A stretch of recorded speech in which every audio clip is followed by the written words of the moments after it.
Hello, and we begin the scene quite abruptly, quite suddenly, within a bit of a hookah bar, actually.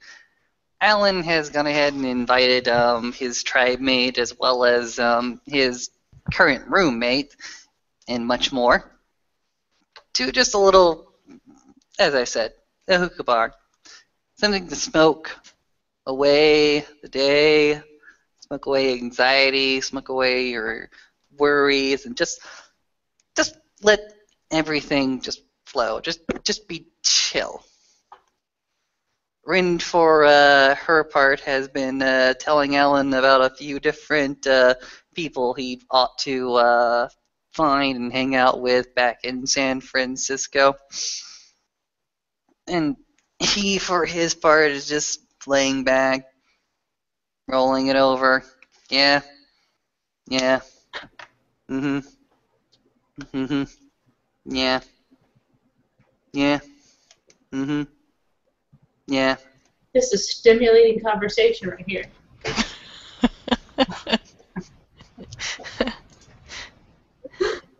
Play that out. Play it out. Oh, yeah. I really think that's everybody. I mean, you'll run into everybody else too, but those are the ones who are most likely to help you. Fair enough. Fair enough. You've been so helpful to me. What can I do for you? You mean it? I have a weird question. Shoot. I may have a few weird answers. I believe you. I was talking to Kotori today about Andre. Hmm. And I heard unicorns cry when I was just arriving in New York. I'm interested. Okay. What do you remember about Unicorn's Cry? She said she was offended? Mm-hmm. What did Katori tell you? Not much. Just that things were difficult in their pack and they might need help. Right. Story of Andre. Andre is a Shadow Lord Arun who's always had a bit of trouble with his rage. He's been pretty much been given a cup and a half of it.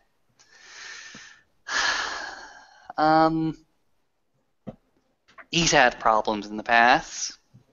He's frenzied and fallen to the worm more than once, actually.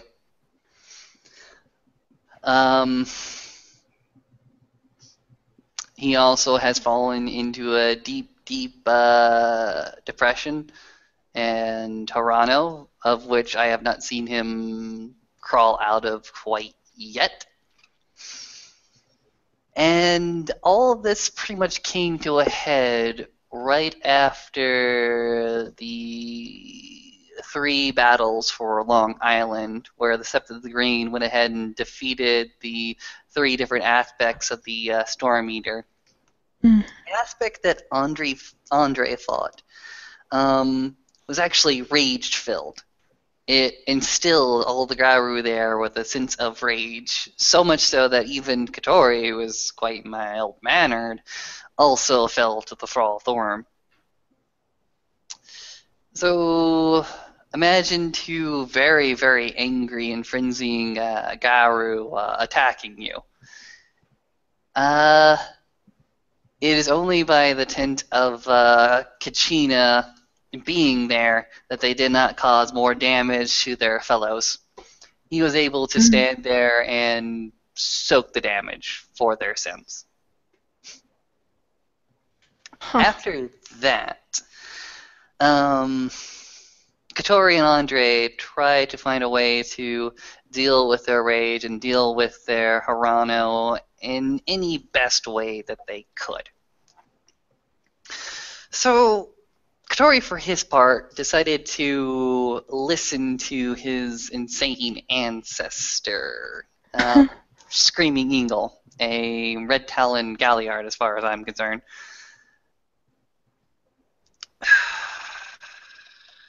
Let's see.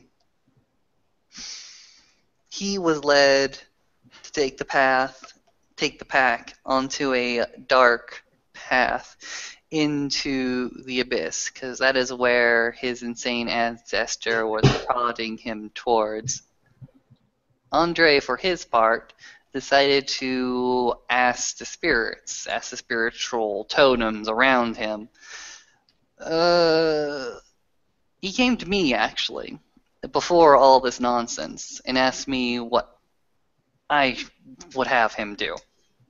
And I had told him quite plainly that that he should not look to his ancestors, which was his first idea. The Shadow Lord wanted to look into his Shadow Lord ancestors to see how they dealt with their rage. And I told him that is not the way to go.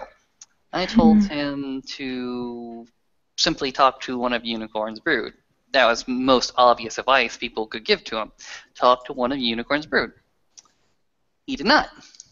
Well, he did and he didn't.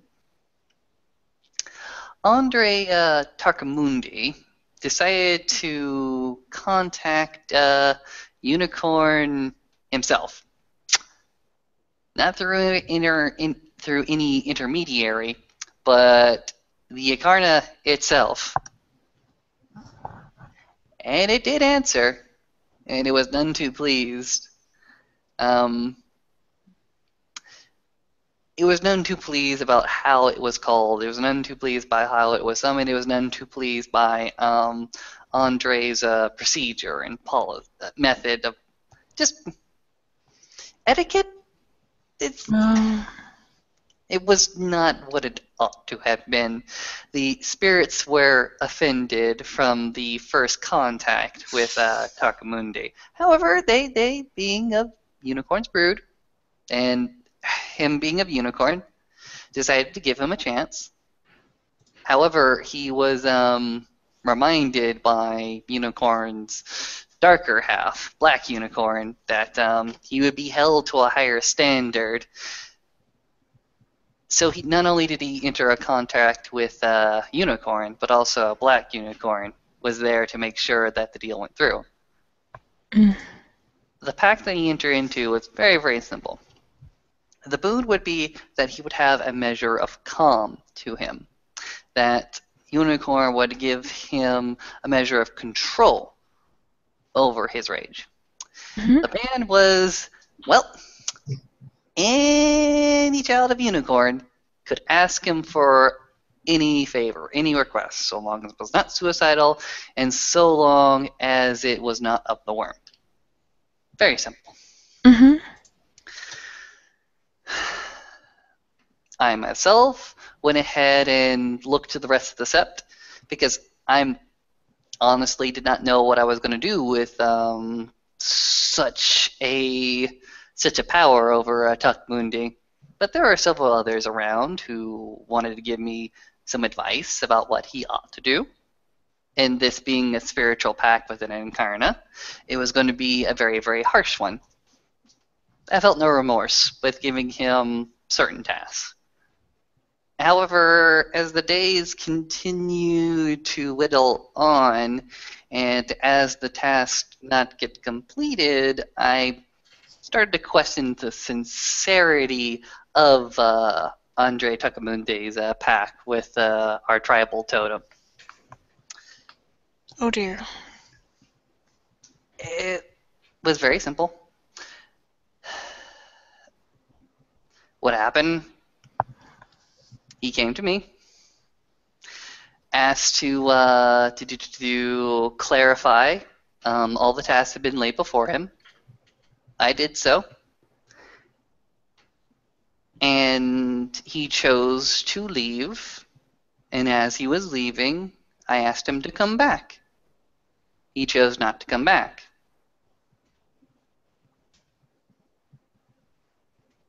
You and I are rather merciful, you and I are rather rational beings, but the Incarna are not. They are... Unicorn is as Unicorn is. Of course. The spirits deal with absolutes, the Incarna even more so. It's a request. He didn't do it. I believe that was the moment that the pact between Unicorn and Takamunti was broken. Mm. So now most of our totem's brood has some animosity to Takamunde, and this animosity will spread to Unicorn's children. As far as what happened to Katori and his side of the story, well, he did probe and prod and bring his pack to the abyss, because that is where his insane ancestor was leading him. And they did take that quite dreadful journey. And toward the very, very end of their dreadful journey into that dark, dark place, Andre Takamundi offended Black Unicorn. He did so simply by leaving. When the entire Worm Raider pack was faced with this abyssal creature with silver claws, most of the Lupus were able to get away. The Arun stood with Xavier. One of the Cleas that I had raised from cub. And the Arun did not stay to face the danger. No, the Arun fled, leaving my Cleith, Xavier Wazir, to face the darkness, to face the abyss. Xavier was cut down. Alone? It was only through the efforts of Katori that we still have him around. Andre's a bitch. His D name is Chicken Shit. At least that is what the Contemplates the Mercy has given to him.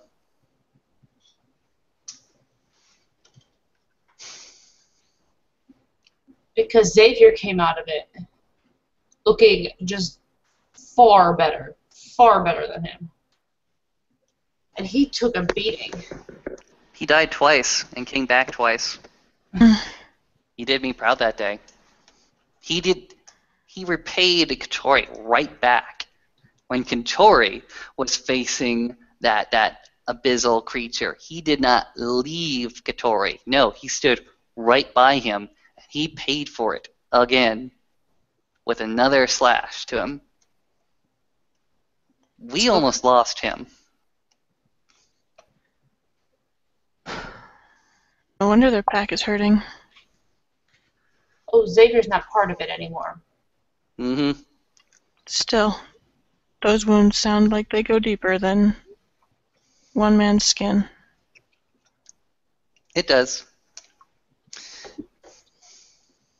That pack is fractured. That pack is broken. That pack no longer can trust their appointed alpha. And Unicorn is angry. Which is very hard to do. Yeah, That's why I asked. Andre's fucked everything up, basically. Everything. Sorry that I cannot praise my brother.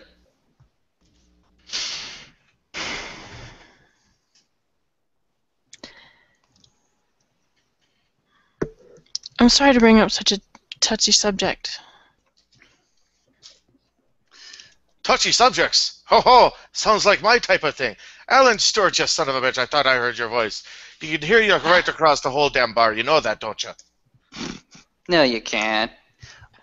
Did you break into this back room? Well, you don't really exactly know how to hide very well, shall we say. Whoa! Hello, Quinn. God damn it. Alan will go ahead and walk towards the open door to sort of hush Brian inside and close it back. You're letting all the good smoke out. Ugh. Good smoke indeed. What type did you get from the counter there, buddy? I chose just a good bit of tobacco at the moment.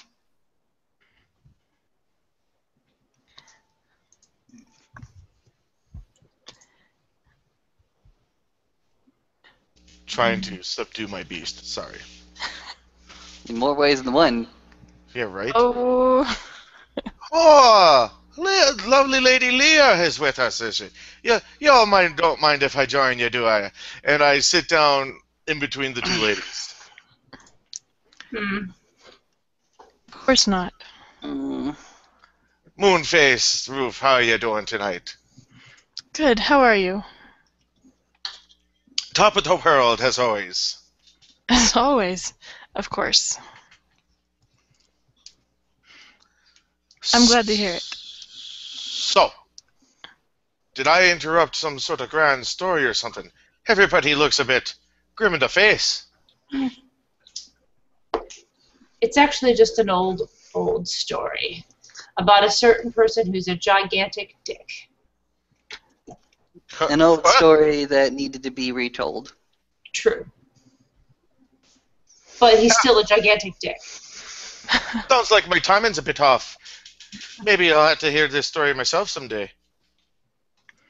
You haven't had enough.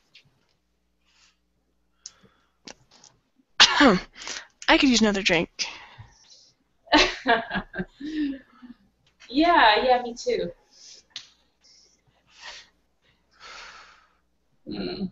Well, as the intruder, I guess it's my duty and obligation to bite the next round. What are you drinking, ladies? And Alan, of course. Brian. Just sit down, man. Sit down. Let it all go out. This is for chillaxing. This is a night to just let things go and relax. I think calmer than you are, man. We're working on it. Apparently, the ladies need to catch up to you there, Alan Raya. Oh, we've had just as much smoke as him. Just To attain this type of tranquility and serenity definitely takes a amount of time and practice. Oh yeah, you are so full of the serenity. Brian just looks apprehensively at Alan and his hippy-dippy ways. Right. Well, whatever floats your boat, Bayo. Oh my God. And he picks up the hookah thing and can't mind. It's like, wait, you're supposed to put tis on there, right? And he puts on like the one of the disposable tips. Because I'm a character. I know how to use a hookah. No shit. He's like, bubble, bubble, burgle, burgle. Oh, there's some white wild stuff in there. Yeah, that gurgle, gurgle, gurgle, gurgle. Because that's what. Shut up.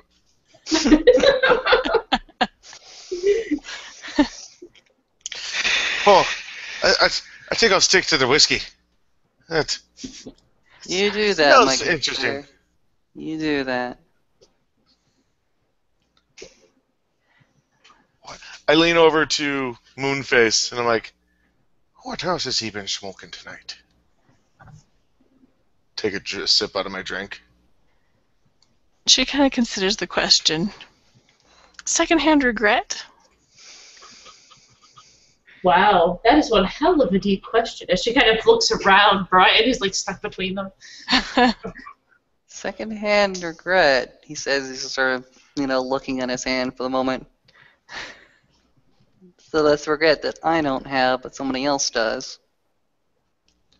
I lean over to Leah. Do you speak their language? Because I'm pretty sure that these children are going to be on some sort of crazy trip. But wait, you're not drinking the Kool-Aid too, are you? I don't know. I'm enjoying the Kool-Aid, but maybe I haven't had as much as them. Dear Lord. I think they started off better before all of us. I'm sober, brother. Are you really? Well, perhaps you should change that then. And he pulls out his flask and hands it over to you. Ooh. She eyeballs the flask. And stamina roll. Yup. Brother Fiona, I don't know that I'm woman enough for this. All I know is Eve was Eve. Leah wasn't yesterday. You shouldn't have said that. He looks you up and down. He looks you up and down again. He goes, "Oh, I'm pretty sure you might be enough." Oh God, no menace, no menace. There is no menace. It can't be. There's out of character, obviously a menace. It's right here. But there won't be a menace afterwards. It's not that strong, is it? Oh, well, maybe. Try it and find out. Wait a minute, that stuff causes sterility? Or death. Or death. Either way, no menace. Here, let me show you. It's just fine. Ah, Jesus! Crazy mutt. And he takes a drink himself. How did the dog get in here? This is a bonar lupus. Obviously. And he does it. He goes, "Whew, see, that's the right stuff there." He hands it back over to you. She takes a deep breath and then a small drink. Roll your stamina. Roll your stamina. Roll your stamina. Yeah, yeah.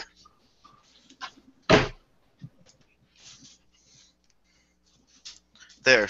We got the dance. Are you better now, Quinn? She's fantastic. Oh, it's delightful. But making a face. I don't think you'd even have to, unless you want to be intentionally making the whiskey face. I wouldn't even think you would. I mean, 2 9s and a 7. Damn. I think she'd probably intentionally make the whiskey face. More as a compliment to him than anything else. You're just going, this is smooth. It is 100 proof, but hey. You see Alan going ahead and getting the book out. If you look at the cover, it looks sort of like this, actually. I was going to say it's smut, isn't it? You're getting out a smut Nope. book. Nope. There's a rainbow, and a wizard, and some dragons. And you see Alan going ahead and opening it up. Leah's going to look at it and just be like, I swear I saw that once when I was, something. Wait, you were something. Oh, what's that supposed to mean? You can't just set up a sentence like that and then not finish. That's a tease. That's what that is. You can't be doing that like that. Come on now. We'll just say it was a really great high. Oh, Jesus. You on them wacky pills, are you? Oh, no. I took no pills. Fucking America. And he takes another drink off his own flask, pours a little more into his glass. Here's the thing. Here's what civil engineers do for a living, They go out, they look at valleys that have nothing in them, and then they hallucinate freeways and dams, and then they measure them. They just have to have certain hallucinations and not others. Seeing a freeway where there isn't one is natural. It's called work. If they see little blue men walking up and down the freeway, then they're in trouble. The fine line between genius and insanity, right? Mm-hmm. Mm-hmm. You'd be treading that line a bit thin yourself there, me boyo. Takes another drink.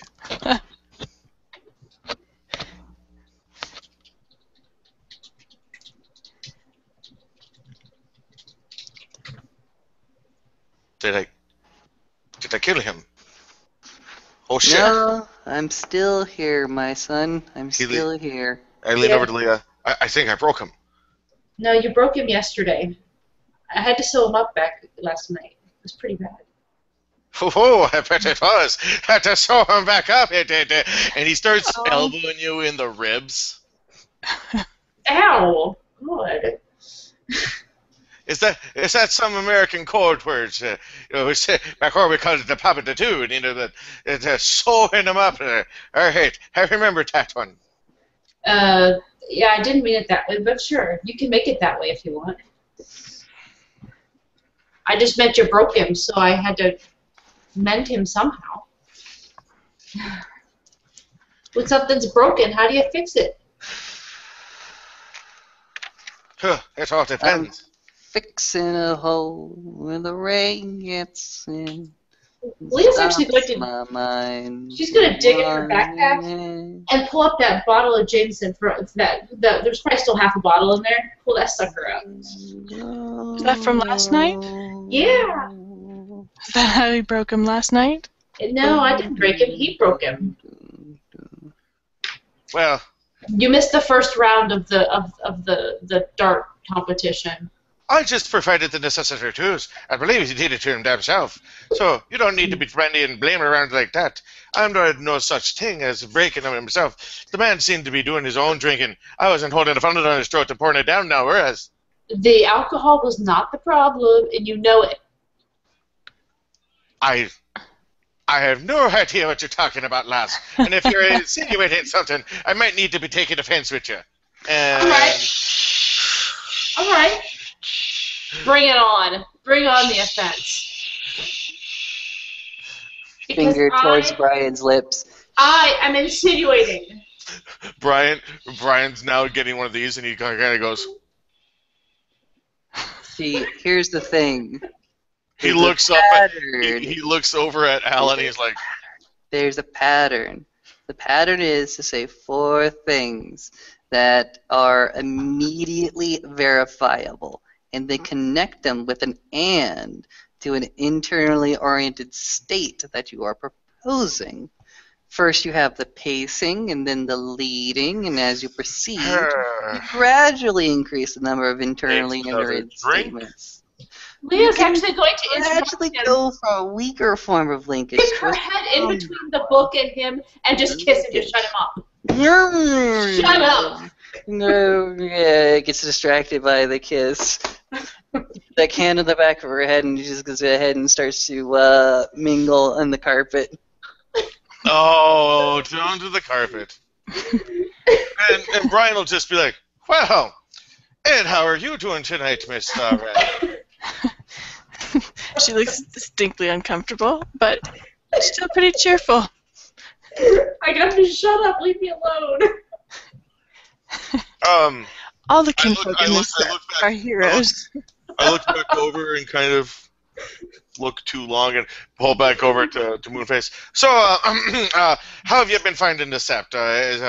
Is everyone agreeable with you, as it were? They've all been agreeable. I love New York.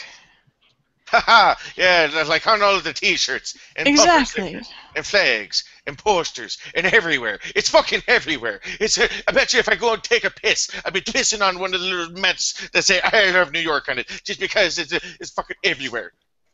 Okay, someone needs to kiss him to shut him up now. Ren does not volunteer. Easy now. I think Alan's already busy. Ew.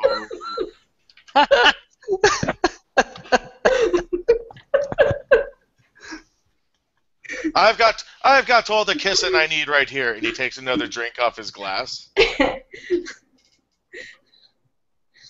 Oh my gosh. Yes. So you're not thrilled.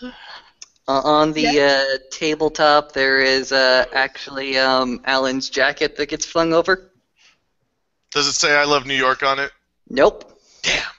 He's just stripping on the carpet? He's getting more comfortable. Really digging this carpet. Oh, are you feeling this carpet? Oh, this fucking carpet. Sorry. Totally out of character. But I digress. Oh, this fucking carpet. Yeah. Right, Quinn? This carpet. Even Quinn's getting turned on by this carpet. Stop it. You're fixed.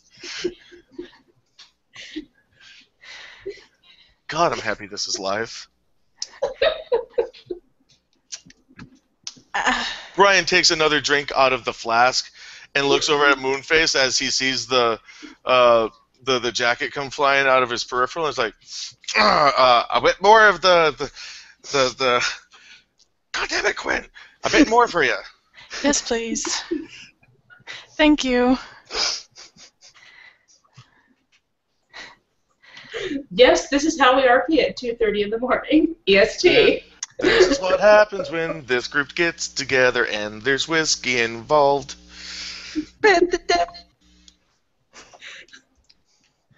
And boy, I guess Leah, it's your move. Jesus Christ. What happens next? Do you guys need to roll initiative?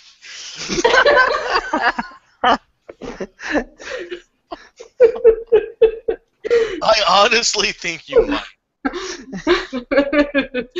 I'm gonna say that even at this point is gonna just kind of try to unentangle herself. She's made her point, I think. Nope. Legs wrapped around you. Nope, not going nowhere. Well, maybe it's bedtime.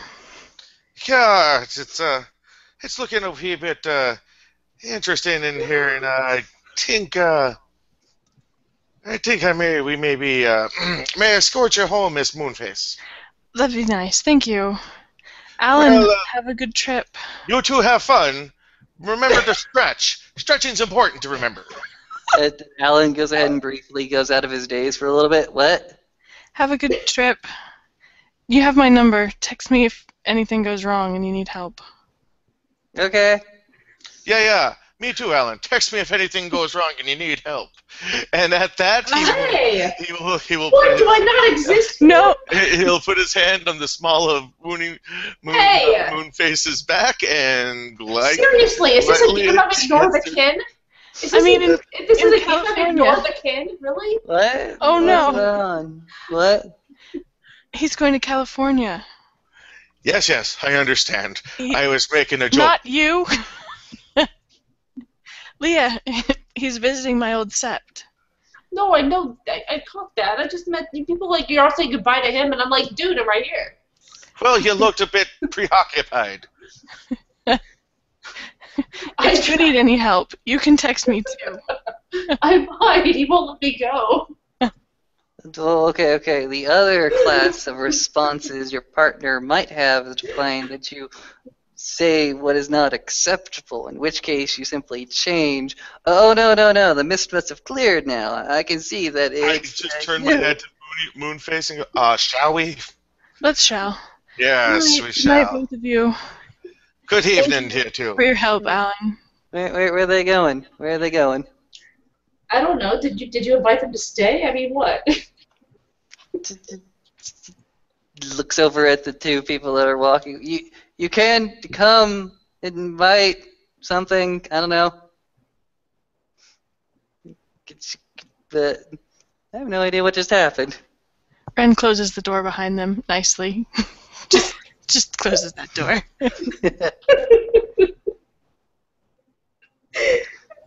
Goddamn straight. Just close that door. Drop the mic. Walk away. Where are my clothes? I think you could worry about that on your own. I'm not looking for them.